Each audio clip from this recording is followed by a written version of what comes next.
Hi there. My name is Emma, and today's lesson is a very important one. It's on vocabulary that has to do with technology. So in this lesson, we will be covering 13 new vocabulary words that you probably don't know. We'll also talk a little bit about whether or not to use the with technology. And this lesson is especially good if you are planning on taking the TOEFL or the IELTS or any other type of test like that, because they often have questions that have to do with technology on those types of tests. So you may get an essay question asking, how has technology improved our lives? Or think of a technology that you couldn't live without. So for these tests, vocabulary plays a very important role in your mark. So you really want to score high on vocabulary. These words will help you to do that. Okay, so let's get started. So first of all, we have technology written here. And as you can see, it's a noun. And in general, it's uncountable. So I'll talk a little bit about that in a second. We also have technological, which is the adjective form of technology. Okay, so what is technology? It's a very, very general term, which, encompasses many things. So oftentimes technology refers to tools, machines, information, which make tasks or jobs easier and which improve our lives. So a very broad definition for technology. Okay, so here I have a sentence. The technology has made our lives better. Now you'll notice this big red X. This is one of the most common mistakes I see ESL students make. They love to put the with technology, but this is incorrect. So this sentence should really be, technology has made our lives better. And the reason is because technology is uncountable, and this is a general technology. We're talking about technology generally here. We're not talking about a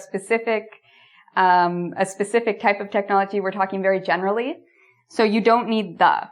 Okay, so when you write your IELTS or TOEFL essay, don't write the technology, unless our second sentence, I saw a lecture on the technology of storytelling. So this is actually a lecture I did see. It was a TED Talk I watched, and it was called The Technology of Storytelling. In this case, we do have the technology. This is okay because we're talking about a specific technology. What type of technology is it? The technology of, this is usually a clue, storytelling. So let me write specific. So if you're just saying technology and the next thing is the verb, don't use the. If you're saying technology of something, use the. Okay? So now let's look at some of the words we're going to learn in this lesson. Okay, so we have 3 words here, first of all, that have to do with people. Okay, so these are our people words. So we have our positive words, and you see the big smiley face, meaning this refers about positive things about people.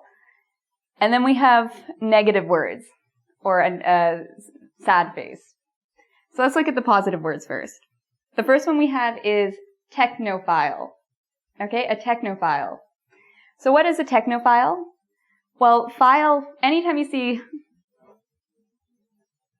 file, this means love. Okay, so we have a lot of words. Cinephile is someone who loves films, for example. So file is a key part of this word, and it means love. So can you guess what this means? Technophile? A technophile is a noun, so it's a person, and it's someone who loves technology. Okay, someone who loves technology is a technophile. Now we have the opposite of a technophile, a technophobe.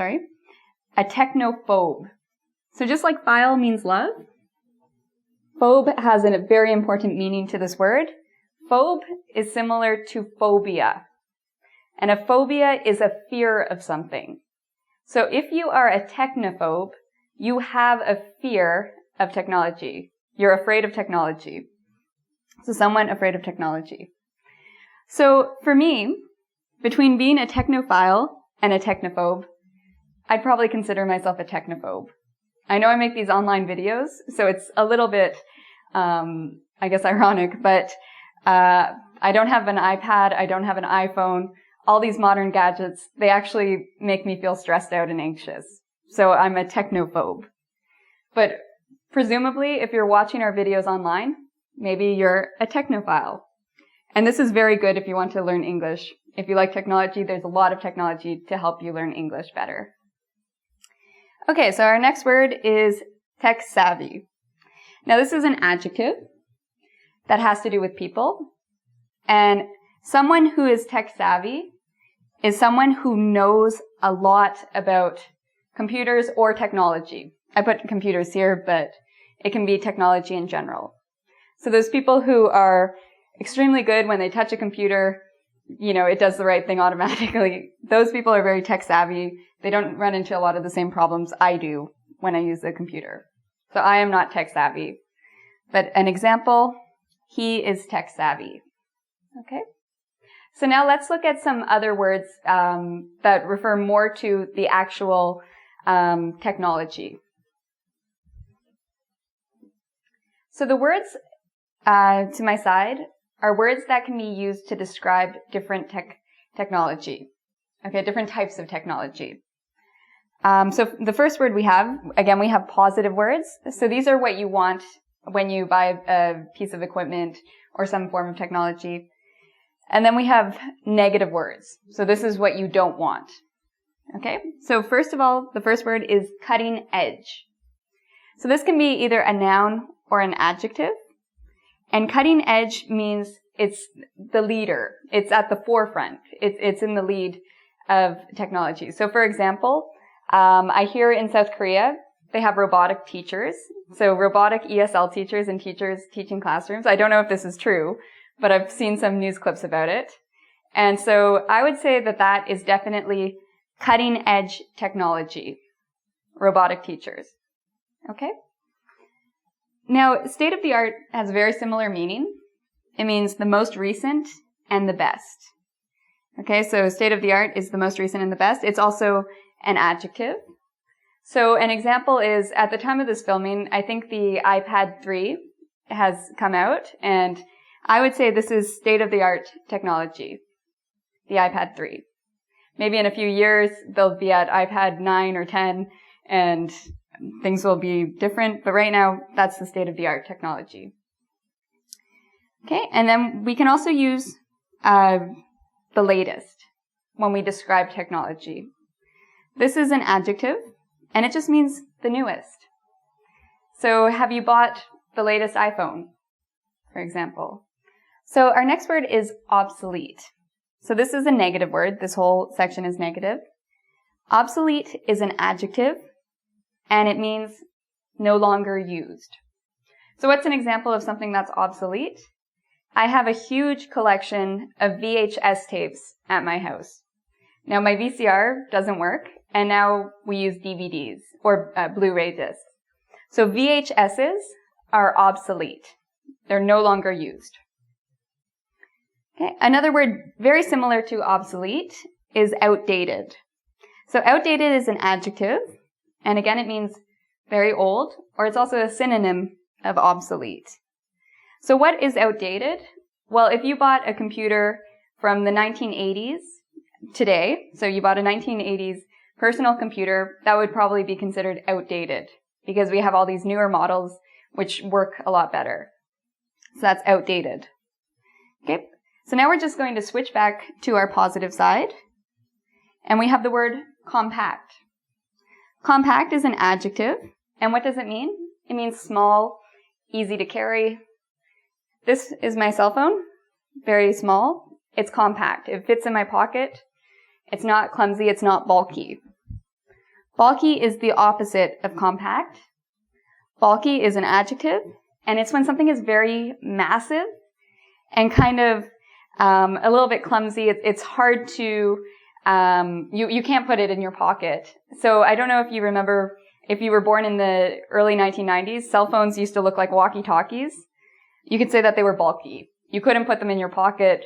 They were big. Now they've gotten a lot smaller, and they're more compact. So now let's look at a couple other words that have to do with technology. Okay, so these are our last two words. User-friendly. So this, again, is a very good thing. If something is user-friendly, it's an adjective, and it means it's easy to use. So for someone like a technophobe like me, I really want something that's user-friendly. So here is an example sentence. Some of you may disagree with this, but some people would say Facebook is very user-friendly. I don't know where I stand on that. With the latest Facebook edition, I don't know if it's so user-friendly or not. But some people would say Facebook is very user-friendly. Okay. Now, our final word for today is glitch. Glitch is a noun, and it means a defect, problem, or error. Oftentimes we talk about glitches when we're talking about computers. Okay, and so plural, this is glitches with an ES. Okay, so here's our example sentence. Some of you may have been on engVid trying to do some of our quizzes the other day. The quizzes on engVid had some glitches a couple of days ago, but they're fixed now. So I invite you to come practice our vocabulary and try our quizzes at www.engvid.com. Until next time.